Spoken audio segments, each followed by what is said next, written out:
Bonjour à tous, nous allons vous faire découvrir ce que l'on fait au laboratoire de recherche qui étudie l'obésité. Bonjour, moi c'est Philippe, je suis ingénieur et ce qui m'éclate c'est de mettre au point de nouvelles techniques pour les personnes de mon équipe. Alors moi c'est Camille, je travaille dans la même équipe que Philippe, je suis postdoc. Postdoc c'est l'abréviation de postdoctorante, ça veut dire que j'ai réalisé une thèse et maintenant je fais de la recherche en CDD. Tout d'abord, un petit rappel sur l'obésité. C'est une maladie qui touche de plus en plus de personnes dans le monde. En 2016, plus de 1,9 milliard d'adultes étaient en surpoids. Sur ce total, plus de 650 millions étaient obèses. Cette maladie est multifactorielle. Cela veut dire que plusieurs facteurs peuvent conduire à l'obésité. Des facteurs alimentaires, psychologiques, environnementaux, mais aussi génétiques. Pour résumer, l'obésité s'installe quand il y a un déséquilibre sur la gestion de la quantité d'énergie dans notre organisme. Notre corps dépense de l'énergie pour fonctionner. Et cette énergie est apportée par les aliments. Il doit y avoir un équilibre entre les apports et les dépenses pour avoir un poids stable. Et dans l'obésité, la balance entre apports et dépenses d'énergie est déréglée. Pour mieux comprendre ce qui est déréglé pour que survienne l'obésité, on utilise des modèles animaux. Dans notre laboratoire, nous avons choisi la souris. Mais pourquoi la souris ? Eh bien, comme nous, sa balance énergétique dépend des apports et dépenses, et elle est finalement régulée par le cerveau.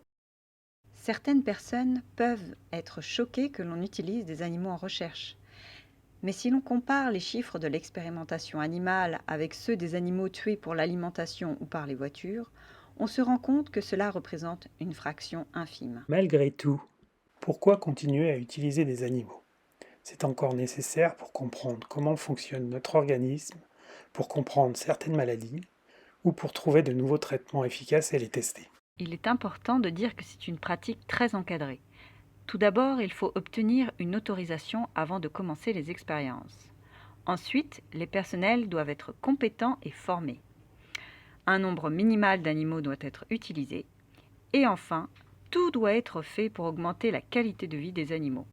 Avec d'autres équipes dans le monde, nous avons montré qu'une structure du cerveau appelée hypothalamus est très importante pour contrôler apports et dépenses énergétiques. Avec Philippe, nous avons fait une hypothèse de travail. Un certain type de cellules hypothalamiques serait très important pour réguler la balance énergétique et donc le poids corporel. Nous allons donc faire une série d'expériences pour la tester. On va mettre sous silence les cellules en question et on pense que les souris vont prendre du poids. Allez, c'est parti! Notre stratégie est d'utiliser des virus spéciaux, des virus qui vont bloquer le fonctionnement des cellules dans notre zone d'intérêt. On regarde sur l'atlas stéréotaxique où injecter ces virus. L'atlas, c'est cette grande carte du cerveau. Comme à la bataille navale, on prend des coordonnées pour se placer au centième de millimètre près dans toutes les directions. Pour vous montrer à quoi cela ressemble, nous avons fabriqué un cerveau en agarose. Vous savez, cet extrait d'algue qui est utilisé en cuisine.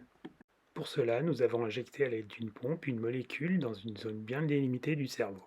Là, nous avons utilisé un cadre stéréotaxique qui nous permet de nous déplacer précisément d'avant en arrière, de gauche à droite et de haut en bas. Après quelques semaines, on compare les souris qui ont reçu le traitement contrôle et celles qui ont reçu le traitement test. Et waouh, il n'y a pas photo, on voit une grosse différence. Tu as raison, en les pesant, on voit qu'il y a une différence de poids significative. Mais à quoi est-ce dû ? Est-ce parce qu'elles mangent beaucoup plus ou qu'elles dépensent moins leur énergie, ou bien les deux ? Pour répondre à cette question, on va les mettre dans des cages métaboliques. Elles vont nous permettre de mesurer la consommation d'eau, de nourriture et l'énergie dépensée en analysant la quantité d'oxygène utilisée et le gaz carbonique produit. Donc là, on peut voir que la prise alimentaire est augmentée et la dépense énergétique est diminuée, donc elles deviennent obèses. En conclusion, nous pouvons donc dire que notre hypothèse était juste. Le fonctionnement de ce type de cellules hypothalamiques est important pour maintenir un poids corporel normal. Maintenant, nous allons faire des études moléculaires pour savoir ce qui se passe plus précisément dans le cerveau.